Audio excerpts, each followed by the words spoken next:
54వ శ్లోకము.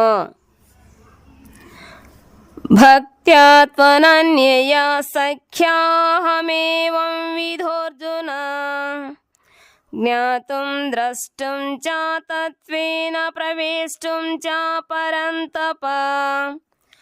భక్త్యా భక్తియుక్త సేవతో తూ కానీ అనన్య కామ్యకర్మలతో గాని మనోకాల్పనిక జ్ఞానముతో గాని కూడి ఉండని సఖ్య సాధ్యమైన వాడను అహం నేను ఏవం విధః ఈ విధముగా అర్జున ఓ అర్జున జ్ఞాతం తెలుసుకొనుటకు ద్రష్టం చూచుటకు చ మరియు తత్వేన యథార్థముగా ప్రవేశం ప్రవేశించుటకు కూడా చ కూడా పరంతప శత్రువులను జయించువాడా. ఓ ప్రియమైన అర్జున, కేవలము అనన్యమైన భక్తియుక్త సేవ ద్వారానే నేను యథార్థముగా నీ ఎదుట నిలిచిన విధముగా తెలియబడగలను మరియు ప్రత్యక్షముగా దర్శించబడుదును. కేవలము ఈ విధముగా మాత్రమే నీవు నా రహస్యములను అవగాహన చేసుకోగలుగుదువు. భాష్యము. అనన్యమైన భక్తియుక్త సేవ ద్వారానే శ్రీకృష్ణ భగవానుడు అవగాహన కాగలడు. మనోకల్పన పద్ధతుల ద్వారా భగవద్గీతను అవగాహన చేసుకొనుటకు యత్నించు అప్రమాణిక వ్యాఖ్యాతలు తాము కేవలము కాలమును వృధా చేస్తున్నామని ఎరిగేలా ఈ విషయమును భగవానుడు ఈ శ్లోకములో స్పష్టముగా వివరించెను. శ్రీకృష్ణుని గాని శ్రీకృష్ణుడు ఏ విధముగా చతుర్భుజ రూపముతో తల్లిదండ్రుల ఎదుట ప్రత్యక్షమై పిమ్మట ద్విభుజ రూపములోకి మార్పు చెందిన విషయమును వారెవరును ఎరుగలేరు. ఈ విషయములు వేదాధ్యయనము చేయగాని తత్వ విచారణముల చేయగాని అవగాహన చేసుకొనట సాధ్యపడదు. కనుకనే ఎవ్వరునూ అతనిని చూడలేరని లేదా ఆ విషయములను అవగాహన చేసుకోలేరని ఇక్కడ స్పష్టముగా చెప్పబడినది. అయినను వైదిక సాహిత్య గ్రంథములలో గొప్ప అనుభవజ్ఞులైన వారు మాత్రమే అట్టి గ్రంథముల ద్వారా అతనిని గూర్చి అనేక విధములుగా ఎరుగగలుగుదురు. భక్తియుక్త సేవకు ప్రామాణిక శాస్త్రములలో నియమ నిబంధనలు అనేకము కలవు. ఎవరైనను శ్రీకృష్ణ భగవానుని అవగాహన చేసుకోదలచినచో మానవుడు ప్రామాణిక గ్రంథములలో వర్ణించబడిన ఆ నియమ నిబంధనలను తప్పక అనుసరించవలెను. అట్టి నియమములను అనుసరించి వారు తపస్సు చేయవచ్చును. ఉదాహరణకు శ్రద్ధగా తపస్సు చేయుట అనగా అతడు కృష్ణాష్టమి రోజున మరియు ప్రతిమాసములోని కృష్ణపక్ష ఏకాదశి పుణ్యదినములలో ఉపవసించుట. అట్లే కృష్ణతత్వమును గాని కృష్ణ చైతన్యమును గాని ప్రపంచమంతటా ప్రచారము చేయుటకు శ్రీకృష్ణుని భక్తియుక్త సేవలో నెలకొనిన కృష్ణ భక్తులకు దానము చేయవలననేది స్పష్టము. కృష్ణ భక్తిని సర్వత్రా ప్రచారము చేస్తున్న కృష్ణ చైతన్య సంఘము మానవాళికి ఒక అద్వితీయ వరప్రసాదము. అట్టి అత్యంత దుర్లభమైన కృష్ణ ప్రేమను శ్రీ చైతన్య మహాప్రభువు ఉదారముగా అందరికీ పంచిపెట్టుట చేతనే అతనిని మహావదన్యాయావతారముగా శ్రీల రూప గోస్వామి ప్రశంసించెను. కనుక ఎవరైనను కృష్ణ చైతన్యమును ప్రచారము చేయుటలో నెలకొనినట్టి భక్తులకు దానమిచ్చినచో అట్టి దానము ప్రపంచములోని అత్యుత్తమ దానము కాగలదు.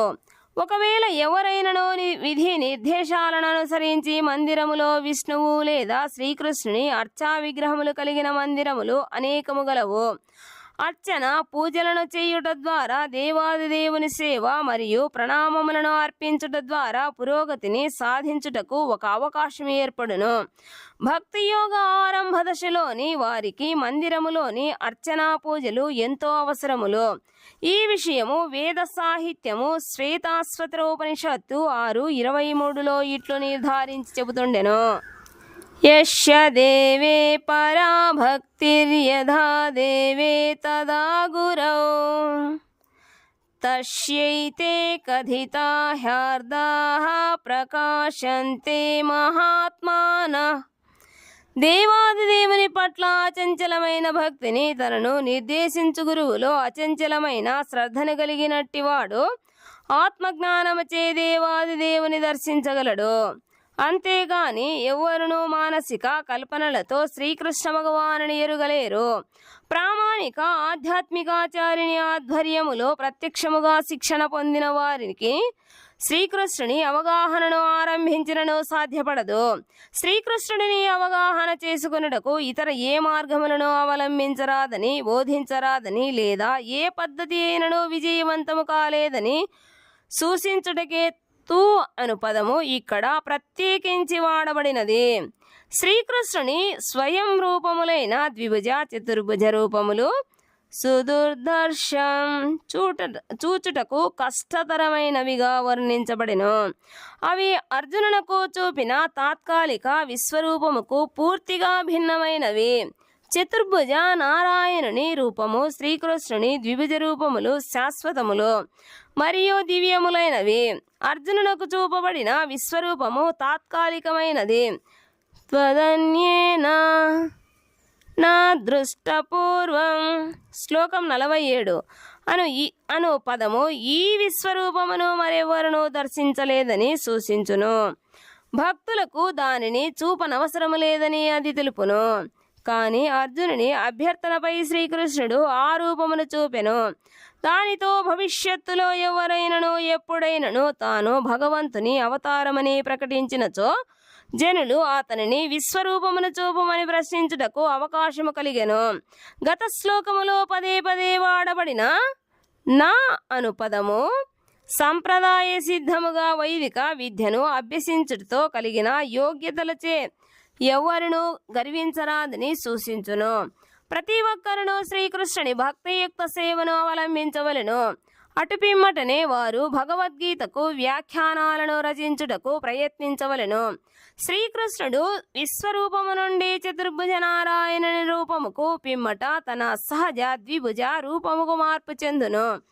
దీనిని బట్టి వైదిక సాహిత్య గ్రంథములలో పేర్కొనబడిన చతుర్భుజ రూపములు మరియు ఇతర రూపములు మూలమైన ద్విభుజ శ్రీకృష్ణుని రూపము నుండే ప్రభవించనని ఇది సూచించును. ఈ రూపములకన్నింటికి అతడే మూలము. శ్రీకృష్ణుడు ఈ రూపములన్నింటికి మూలమనినచో నిరాకార భావనను గూర్చి వేరుగా చెప్పనవసరమేముండును. చతుర్భుజ రూపములలోని మహావిష్ణువు రూపము కూడా మహావిష్ణువుగా తెలియబడు. అతడు కారణ సముద్రములో శయనించి ఉన్నప్పుడు శ్వాస నుండి అసంఖ్యాక విశ్వములు బయటకు వెలువడి తిరిగి లోనికి ప్రవేశించును. ఆ దేవాదిదేవుడైన శ్రీకృష్ణుని స్వాంశయేనని స్పష్టముగా చెప్పబడినది. బ్రహ్మ సంహిత 5:48 ఈ విధముగా చెప్పబడినది. యశైకాని స్వసిత కాలమధావలంభ్య జీవంతి లోమ విలజా జగదంధనాథః విష్ణుర్మహాన్ సాయిహ యస్యా కళా విశేషో గోవిందమాది పురుషం తమహం భజామి. కేవలము ఉచ్ఛ్వాస నిశ్వాసముల ద్వారా ఎవనిలో అసంఖ్యాకములైన విశ్వములు ప్రవేశించి తిరిగి ఎవని నుండి అవి బహిర్గతమగునో అట్టి మహావిష్ణువు శ్రీకృష్ణుని స్వరూపాంశయే. కనుకనే సర్వకారణ కారణుడైన ఆ గోవిందుని శ్రీకృష్ణుని నేను భజింతును. కనుకనే ప్రతి ఒక్కరూ శ్రీకృష్ణుని నిత్య జ్ఞానానందపూర్ణుడైన ఆదిదేవునిగా అర్చించవలెను. భగవద్గీతలో నిర్ధారించబడినట్లు శ్రీకృష్ణ భగవానుడే సమస్త విష్ణు రూపములకు సర్వావతారములకు మూలాధారము. అతడే ఆద్యుడైన దేవాదిదేవుడు. వైదిక గ్రంథము గోపాలతాపన్యుపనిషత్తు 1:1 ఈ విధముగా కనిపించును. సచ్చిదానంద రూపాయ కృష్ణాయ క్లిష్టకారిణే నమో వేదాంత వేద్యాయ గురవే బుద్ధి సాక్షినే. సచ్చిదానంద రూపుడైన శ్రీకృష్ణునకు నేను ప్రణామములను అర్పింతును. అతనిని అవగాహన చేసుకొనుట అనగా వేదములను అవగాహన చేసుకొనుటయేనని భావము. అతడు ఆది గురువు అగుట చేత నేను ఆ దేవాదిదేవునకు ప్రణామములను అర్పింతును. తరువాత కృష్ణో వై పరమం దైవతం. శ్రీకృష్ణుడే దేవాదిదేవుడు. గోపాలతాపన్యుపనిషత్తు 1:3. ఇంకను ఆ ఉపనిషత్తులోనే ఏకో వసి సర్వగ కృష్ణ ఈఢ్యః. శ్రీకృష్ణుడు ఒక్కడే దేవాదిదేవుడు, అతడే పూజనీయుడు. ఏకోపి సన్ బహుధా యోవభాతి. శ్రీకృష్ణుడు ఒక్కడైనను అసంఖ్యాక రూపములతోనూ విస్తృతావతారములతోనూ వ్యక్తమవుతుండెనని తెలుపబడినది. గోపాలతాపని ఉపనిషత్తు 1:21. బ్రహ్మ సంహిత 5:1 ఇట్లు చెబుతుండెను. ఈశ్వరః పరమః కృష్ణః సచ్చిదానంద విగ్రహః అనాదిరాదిర్గోవిందః సర్వకారణ కారణం. దేవాదిదేవుడు సచ్చిదానంద విగ్రహుడైన శ్రీకృష్ణుడు, అతడు సర్వమునకు ఆద్యుడగుటచే ఆదిరహితుడు, సర్వకారణ కారణుడు. విష్ణు పురాణము 4:11-2 ఇట్లు చెప్పబడినది. యత్రావతీర్ణం కృష్ణాఖ్యం పరం బ్రహ్మ నరాకృతి. పరబ్రహ్మము రూపసహితము. ఆ పరబ్రహ్మ తత్వమే శ్రీకృష్ణుడు. అతడు కొన్నిసార్లు ఈ భూమిపై అవతరించును. అట్లే శ్రీమద్భాగవతములో దేవాదిదేవుని అనేక అవతారముల వర్ణనలు కూడా కలవు. ఆ అవతార పట్టికలో శ్రీకృష్ణుని నామము కూడా కనిపించును. కానీ శ్రీకృష్ణుడు అవతారము కాదని ఆద్యుడైన దేవాదిదేవుడని అందులో తరువాత పేర్కొనబడినది. ఏతే చాంసి కళా పుంసః కృష్ణస్తు భగవాన్ స్వయం. భాగవతము 1:3-28. అట్లే భగవద్గీత 7:7 శ్రీకృష్ణ భగవానుడు మత్తః పరతరం నాన్యత్. దేవాదిదేవుడనైన శ్రీకృష్ణ భగవానునిగా నా రూపము కంటెను పరమైనదేదీ లేదు అని చెప్పి ఉండెను. అతడే భగవద్గీత 10:2 అహమాదిర్హి దేవానాం, నేనే సర్వదేవతలకు మూలమును అని చెప్పి ఉండెను. శ్రీకృష్ణుని నుండి భగవద్గీతను అవగాహన చేసుకున్న పిమ్మట అర్జునుడు కూడా ఈ విషయమునే గీత 10:12 ఇట్లు నిర్ధారించి తెలిపెను. పరం బ్రహ్మ పరం ధామ పవిత్రం పరమం భవాన్. నీవే దేవాదిదేవుడవు, పరతత్వము, సమస్తముకు మూలాధారుడవు అని నేను ఇప్పుడు పూర్తిగా గ్రహించగలిగితిని. కనుకనే శ్రీకృష్ణుడు అర్జునునకు చూపిన విశ్వరూపము దేవాదిదేవుని మూల రూపము కాదు, కృష్ణ రూపమే మూలమైనది. శ్రీ భగవంతుని పట్ల ప్రేమ మరియు భక్తి లేని వారిలో శ్రద్ధను కలిగించుట కొరకే వేలాది శిరస్సులతో హస్తములతో కూడిన విశ్వరూపము ప్రకటించబడినది. వివిధ దివ్య సంబంధముల రసము ద్వారా భగవంతుని పట్ల ప్రేమ భావమును కలిగి ఉన్నట్టి శుద్ధ భక్తులకు విశ్వరూపము ఎన్నడూనూ ఆకర్షణీయము కాదు. దేవాదిదేవుడు తన మూల రూపమైన శ్రీకృష్ణ రూపములోనే దివ్య ప్రేమ వినిమయము కావించును.